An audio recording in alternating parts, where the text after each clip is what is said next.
Kalau semua bangkai traktor bisa diselamatkan seperti ini, dealer traktor baru mungkin mulai sulit tidur.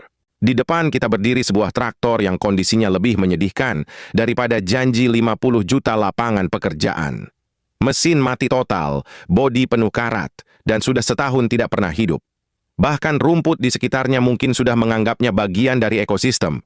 Pemiliknya membeli bangkai ini dengan harga rongsokan. Harga yang bahkan membuat sebagian orang bertanya, ini beli traktor atau beli tumpukan karat? Namun di Pakistan, selama masih ada besi yang belum berubah menjadi debu, harapan belum sepenuhnya mati.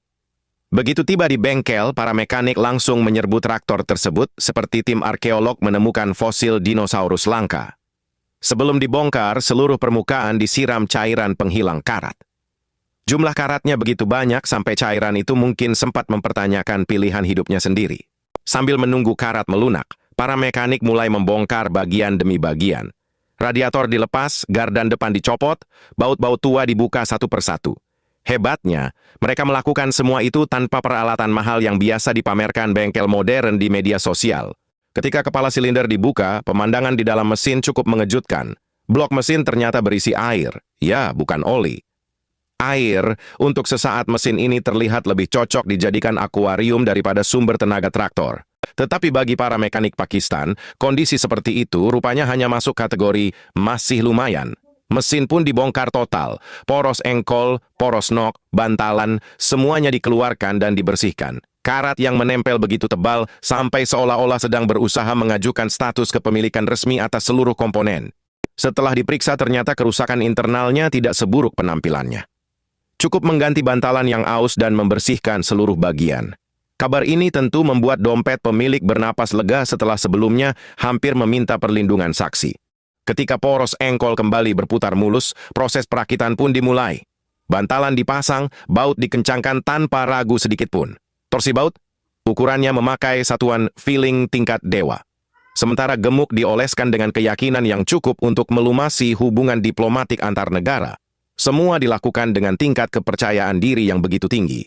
Sampai-sampai buku manual pabrikan mungkin memilih pensiun dini dan mencari pekerjaan lain. Di tangan paman mekanik, aturan pabrik hanyalah saran, sedangkan pengalaman adalah hukum alam yang tidak bisa diganggu-gugat.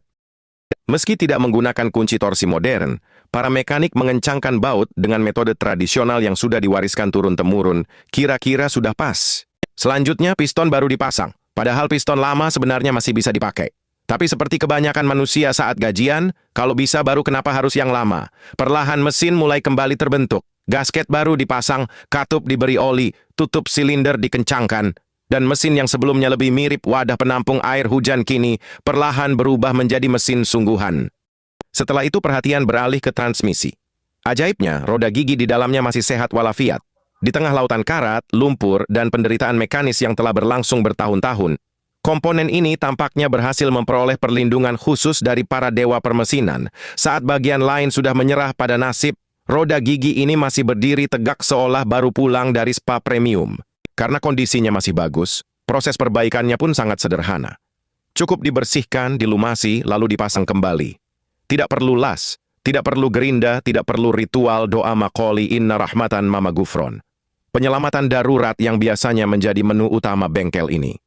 Untuk pertama kalinya hari itu, para mekanik menemukan komponen yang tidak perlu diselamatkan dari ambang kepunahan. Sementara itu bagian kemudi juga mendapat perawatan khusus. Batang kemudi yang patah diganti baru. Karena mengendalikan traktor menggunakan doa dan harapan ternyata belum masuk standar keselamatan kerja, setelah seluruh komponen mekanis selesai, tibalah tahap yang paling ajaib. Tahap yang bisa mengubah barang rongsokan menjadi barang seperti baru. Sebelum pengecatan, traktor terlebih dahulu dicuci secara menyeluruh, bukan pencucian uang yang sering dilakukan para pejabat negeri maling kondang, tapi debu, lumpur, dan sisa-sisa masa lalu dibersihkan tanpa ampun. Selama 3 menit penuh, kendaraan ini mengalami pencucian yang mungkin lebih mewah daripada yang pernah diterima sebagian mobil kota.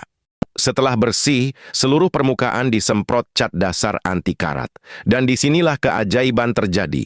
Bekas karat yang tadinya terlihat di mana-mana mendadak menghilang. Bukan karena benar-benar hilang, tapi karena sudah tertutup cat dengan sangat profesional. Mirip laporan proyek yang terlihat sempurna selama tidak diperiksa terlalu dekat. Velg dicat ulang, poros dicat ulang, rangka dicat ulang. Pokoknya selama masih bisa disemprot cat, semuanya mendapat perlakuan yang sama. Di bengkel ini, cat bukan sekadar pelapis, melainkan solusi untuk hampir segala masalah. Lalu suku cadang baru mulai berdatangan. Kap baru, panel baru, aksesori baru. Setiap kotak yang dibuka membuat traktor semakin tampan, sekaligus membuat saldo rekening pemilik menghilang lebih cepat daripada karat setelah disemprot cat. Sulit dipercaya bahwa kendaraan yang tadi lebih mirip barang bukti kecelakaan, sekarang berubah menjadi traktor siap kerja. Inilah seni perbaikan ala Pakistan. Selama masih ada besi yang tersisa, selama masih ada tukang las yang belum kehabisan elektroda, dan selama dompet pemilik belum benar-benar menyerah, hampir tidak ada mesin yang dianggap mati. Tulis pendapat kalian di kolom komentar, lalu berikan like dan subscribe.